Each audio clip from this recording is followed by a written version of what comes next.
Hello everyone. So welcome to my lecture series of the Constitution of India. So today we are going to discuss the basic thing. So what is the basic thing in Constitution?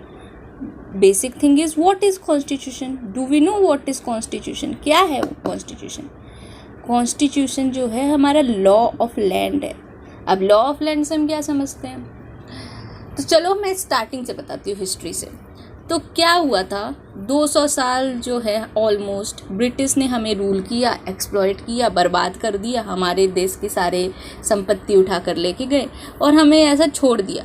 हम उनसे उससे पहले Mughals आए थे and उससे पहले Afghans and all and वो सारे ने हमें रूल करके बर्बाद करके चले गए. सोने की चिड़िया जो इंडिया थी उसको बर्बाद कर दिया. देन जब ब्रिटिश जा रहे थे तो हमने डिसाइड किया कि भाई बस हो गया, अब हम किसी के अंडर नहीं रह सकते, हमें तो कोई चाहिए, हमें कोई नहीं चाहिए, हम अपने आप को खुद रूल कर सकते हैं, हमें तुम लोग नहीं चाहिए. तो अब हमने जब डिसाइड किया कि ठीक है भाई, हम खुद ही रूल करेंगे, तो अब रूल कैसे करेंगे? पॉइंट तो ये आता है, अब इंडिया इतनी छोटी कंट्री तो है नहीं कि भाई सब अपने हिसाब से चल रहे हैं, अपने हिसाब से हो रहा है. तो कुछ तो बेसिक फ्रेमवर्क होना चाहिए ना, कुछ बेसिक रूल होने चाहिए जिसके हिसाब से गवर्न हो रहे हो लोग. जो इंडिया के लोग हैं वो गवर्न होने चाहिए ना किसी लोग से, किसी रूल से. तो फिर हमारे जो दिग्गज लोग थे, जैसे कि महात्मा गांधी थे उस वक्त, जवाहरलाल नेहरू थे, बी.एन. राव थे, अंबेडकर साहब थे, ये सारे लोगों ने मिलके बनाई हमारी कॉन्स्टिट्यूएंट असेंबली. अब कॉन्स्टिट्यूएंट असेंबली में क्या हुआ? कॉन्स्टिट्यूएंट असेंबली में उन्होंने, वो असेंबली जो थी वो बेसिकली कॉन्स्टिट्यूशन बनाने के लिए बैठी थी कि हम लोग तो पढ़े लिखे लोग हैं, हमको एक कॉन्स्टिट्यूशन बनाएंगे जिसके हिसाब से हमारा देश चलेगा. अब कॉन्स्टिट्यूशन बनाने का तो डिसाइड कर लिया, बट अब बनाए कैसे, है ना? बनाए कैसे कॉन्स्टिट्यूशन?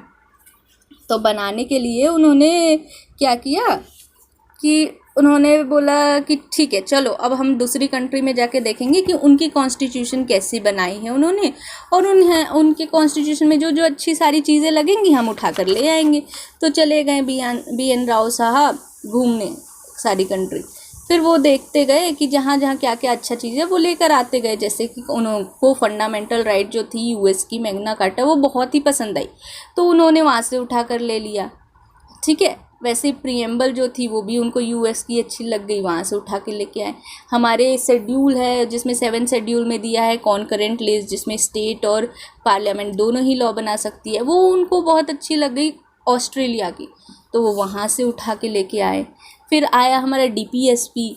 ठीक है, वो डीपीएसपी उनको आयरलैंड की बहुत अच्छी लग गई, तो वहाँ से उठा कर लेके आ गए. फिर फंडामेंटल ड्यूटीज़ जो बाद में इनकॉर्पोरेट हुआ था, लेकिन फिर भी वो यूएसएसआर से, आज का रसिया जो है, वहाँ से उठा कर लेके आ गए. ठीक है, तो ऐसे डिफरेंट पार्ट्स जो है ना कॉन्स्टिट्यूशन के, वो अलग अलग जगह से उठा के लाके हमारा एक कॉन्स्टिट्यूशन बना दिया गया है, जो वर्ल्ड का सबसे लेंथीएस्ट कॉन्स्टिट्यूशन है. इससे बड़ा कहीं का कॉन्स्टिट्यूशन नहीं है. हमने सब जगह की अच्छी अच्छी चीज़ तो मिला दी और इतनी बड़ी ग्रंथ बना दी.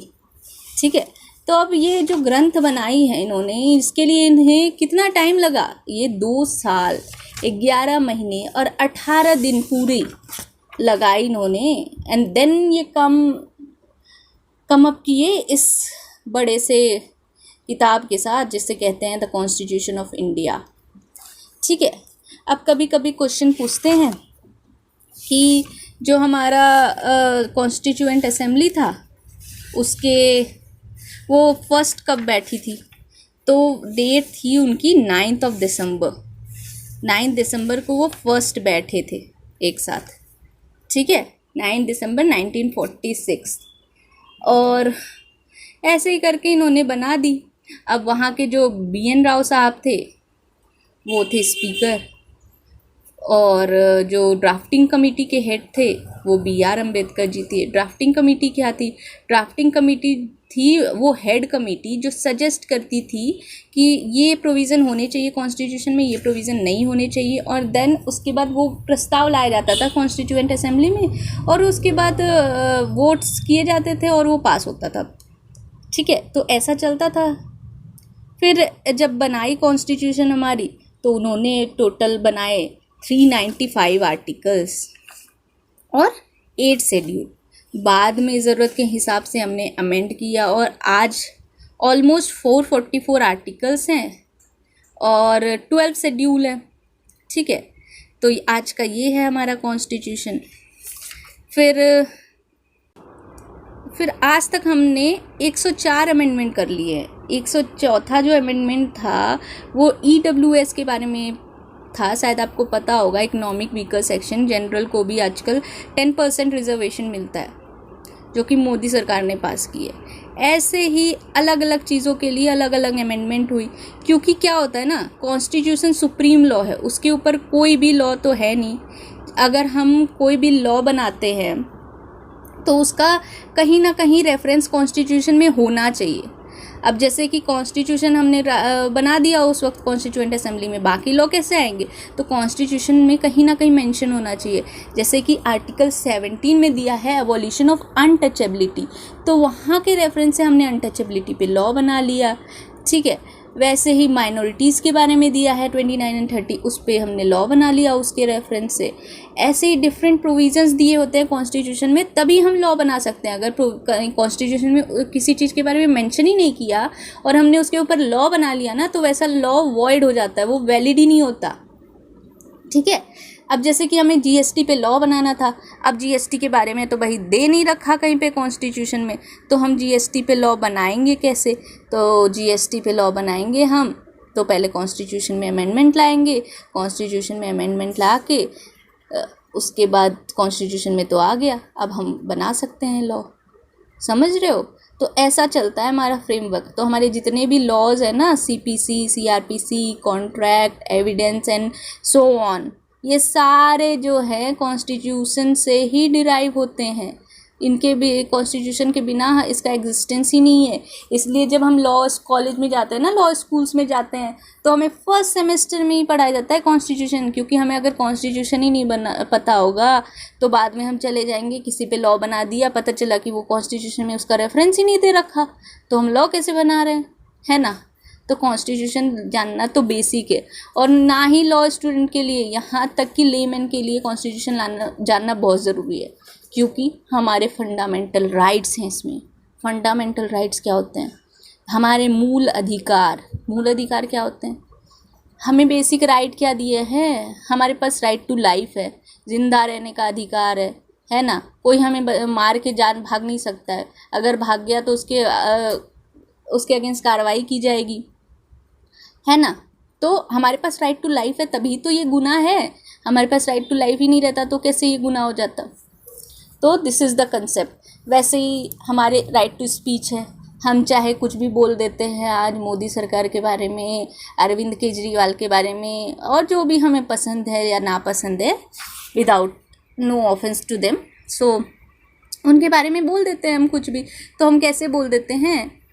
सरकार कैसी चल रही है, कैसी नहीं चल रही। आप देखते होगे ट्रेन में जा रहे हो तो भाई चर्चा तो यही होती रहती है कि कैसी चल रही है हमारी सरकार, कैसी नहीं चल रही, ऐसा करना चाहिए, वैसा करना चाहिए। तो हमारे पास राइट टू स्पीच है तभी तो, बट राइट टू स्पीच पे भी रेस्ट्रिक्शंस हैं, वो भी दिए रखे हैं आर्टिकल 19 क्लॉज 2 में। वो सारे चीज़ हम पढ़ेंगे, डिटेल में पढ़ेंगे। ठीक है, फिर क्या होता है? फिर होता है हमारा directive principle of state policy. ये क्या होता है भाई? ये तो नया सुना। Directive principle of state policy होता है वो वैसे पॉलिसीज़ जो हम जब लॉ बनाते हैं तो हम ध्यान में रखते हैं, वैसी चीज़ें, जैसे कि हमें इन्वायरमेंट को प्रोटेक्ट करना है, इन्वायरमेंट को, जैसे कि हमें पेड़ कट करके अपनी बिल्डिंग नहीं बनानी है, ऐसी ऐसी चीज़ें दे रखी हैं DPSC में। जैसे कि हम लोगों को जानवर को प्रोटेक्ट करना है, ठीक है, हमें लाइवलीहुड अच्छी मिलनी चाहिए, ऐसी ऐसी चीज़ें दे रखी है DPSP में।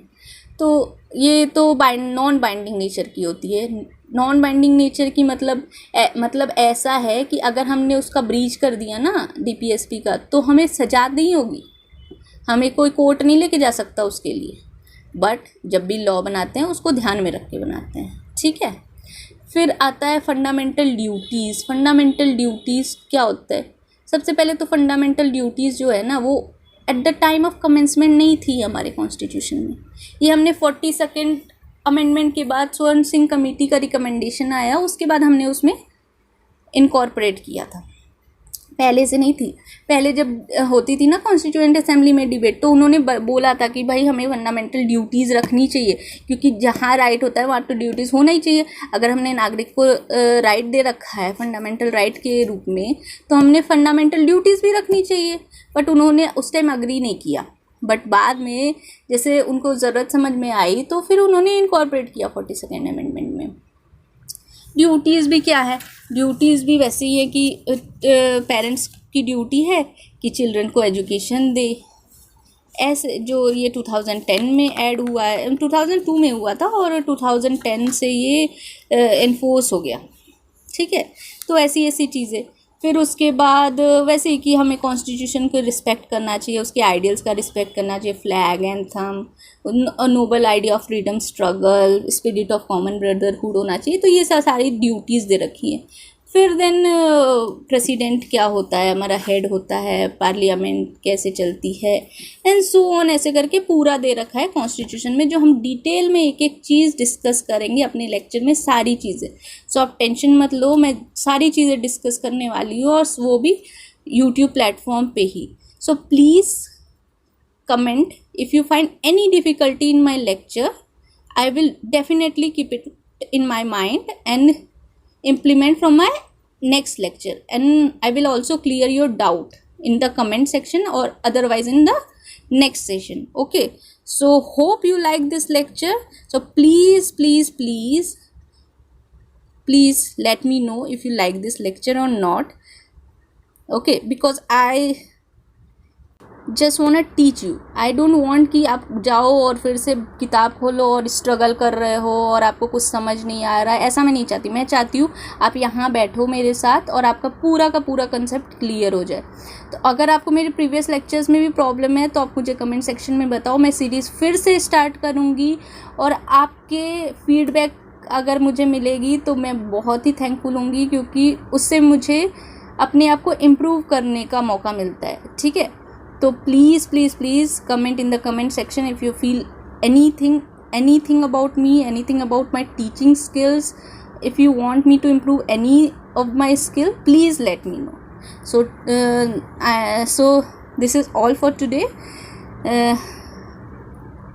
So this is Twinkle Jha signing off today's session. Thank you.